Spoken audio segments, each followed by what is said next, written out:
First of all, though, it's a day of major change, as we've been reporting on the show today, as lockdown restrictions continue to ease. After almost 3 months, all non-essential shops in England, including clothing retailers and department stores, can reopen if they follow strict safety measures. On a visit to a shopping centre, Boris Johnson said people should be able to shop with confidence. And the big question about just how close we should be allowed to socially distance is being looked at. The Prime Minister says the falling number of cases of coronavirus may give room for manoeuvre when considering whether to ease the 2-metre rule in England. Well, let's catch up with Dr. Duncan Robertson from Loughborough University School of Business and Economics. As ever, our guide to the science behind all of this. Duncan, hi. Good morning, Ben. Hi. So, look, where are we with numbers on the kind of bell curve? Where are we with that? Yes, well, I think, numbers are still they're going down compared to last week, but there's still this sort of prevalence around. It's not as though the, disease has been eliminated. So if you look at the numbers, there were sort of 1,500 cases yesterday and about 500 admissions into hospital. So it hasn't disappeared. And this is this point where we're sort of just waiting to see what happens. And so compared to last week, it's down, but it could go either way. And if you sort of look into the United States, where certain states have opened up, they're starting to see this resurgence, and we're just sort of waiting to see the results of these easing of lockdown measures to see what's going to happen next. And is that, as we've always known that sort of whatever you do has a 2 or 3 week lag before we see the effects of it. Is that the case this time round? Exactly, and the thing is that it's quite difficult to know what is causing these changes, if anything, because we're opening quite a lot of things at the same time. So if you think about, schools and shops, well, essential shops, and then, as you say today, non-essential shops, people going around to gardens. So there are a lot of kind of cogs being turned at the same time, and it'll be difficult, if it does go up, to see actually what is the main cause of any increase, if there is any.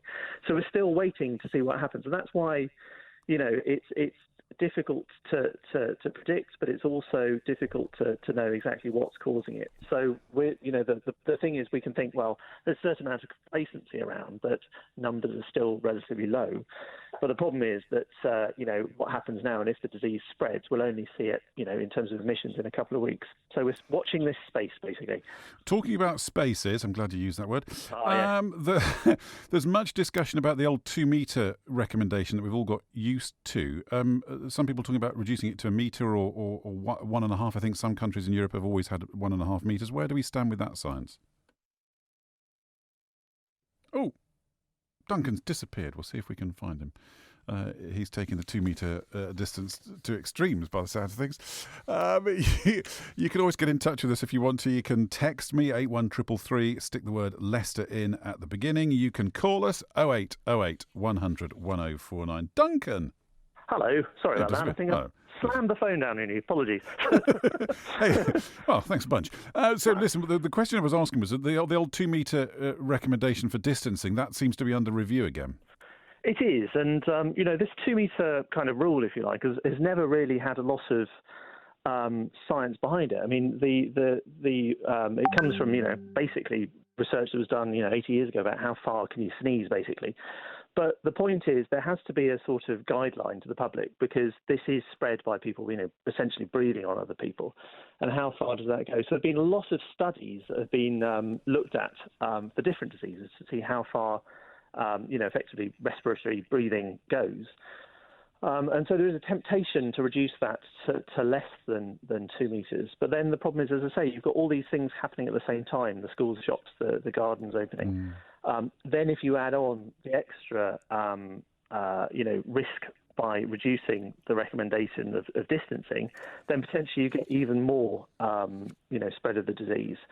And then it's spreading much more than you would like. So a lot of studies have been done on this, and there's still, sort of different evidence for how far is a good amount. But the point is, 2 metres is a kind of conservative thing.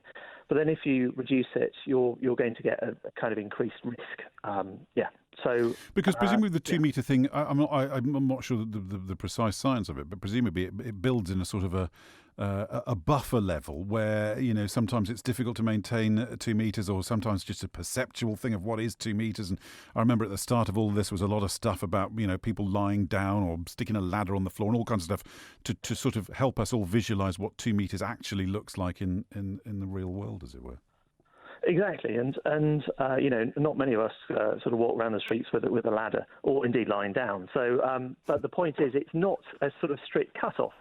And if you're 1.9 meters, doesn't mean you're definitely going to get the disease, and 2 meters you're definitely not, because there are lots of other factors that go in with it as well. So it's not just distance; it's about things like ventilation, how long you spend next to people as well. So if you're kind of across the table, even if it is 2 meters away, you're still at a higher risk than just brushing past them, even if it's sort of 1 meter away.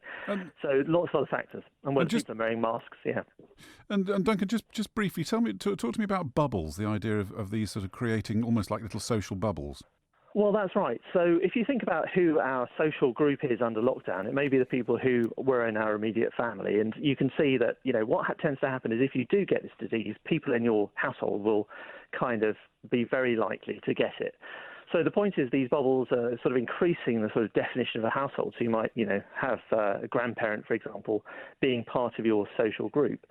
But that kind of means that, effectively you're including them in the people who are likely to get the disease if any of the other people get it. And so the more you increase those bubbles, but particularly if they overlap.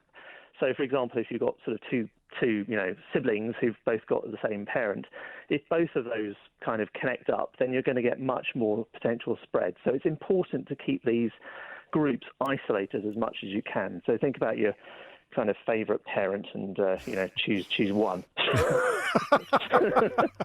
You're just a bad man. Duncan, thanks ever so much. Thank you for keeping us sort of up to date with where we are with all of this, because it gets confusing sometimes. Thank you.